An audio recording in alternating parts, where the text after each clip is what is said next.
Ayan mga lods, inabot tayo ng matinding baha na matindi pa sa Ondoy mga lods.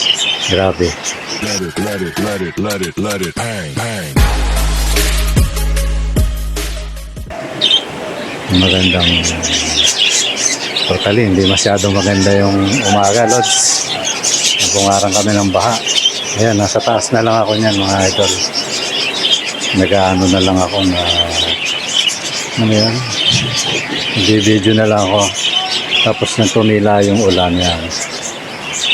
Umakyat ako dito sa bubong. Buti na lang may second floor kami mga lods. Kasi kung wala, may todas. Halos abutin na yung kisame namin mga idol. Tingnan nyo yung mga bahay, kapit-bahay namin mga lods. Ano na lang, siguro 2 dangkal, kisame na yata o 3 dangkal, gano'n. Ayan, yung apartment mga lods. Sobrang taas ng bahay, ayan, focus ko, ayan, kita nyo yung tubig mga lods. Talagang halos kisame na nila. Totally, ano na talaga, abot na, halos. Tapos yung pabrika mga lods. Although yung pabrika na yan mga idol, tinaasan pa yung sahig niya na. Pero kita mo, yung truck. Tinaasan pa yan pero lagpas tao pa rin mga lods. Ganito katindi yung yung baha. Matindi pa sa Ondoy. Yung panahon ng Ondoy, hindi naman ganito kataas. Ngayon, grabe, matindi. Ayun, nakakagulat kasi bigla yung ng tubig. Actually kagabi nagising ako. Hindi na ako nakatulog, maya sumisilip ako. Wala naman tubig. Nung madaling araw na, ayun, nagulantang kami, ang bilis. Namin, nagpakawala daw yung dam. Kaya yun, bigla kami lahat dito.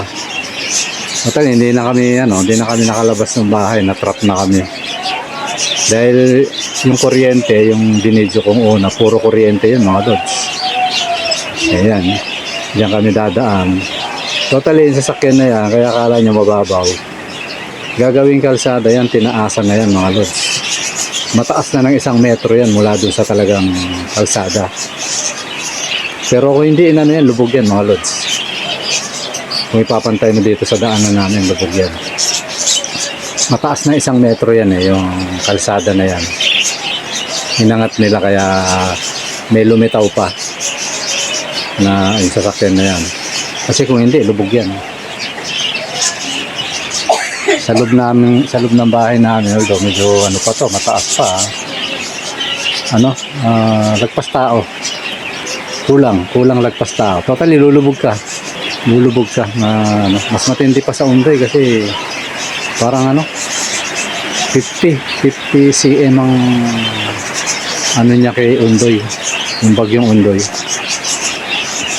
Kasi yung Ondoy hindi ganoon may sukatan ako doon nilagpasan niya.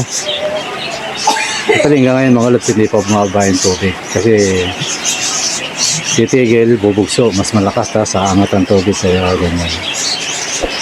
Mga lods, ingat tayo, madali tayo mga lods. Maraming salamat, bye bye.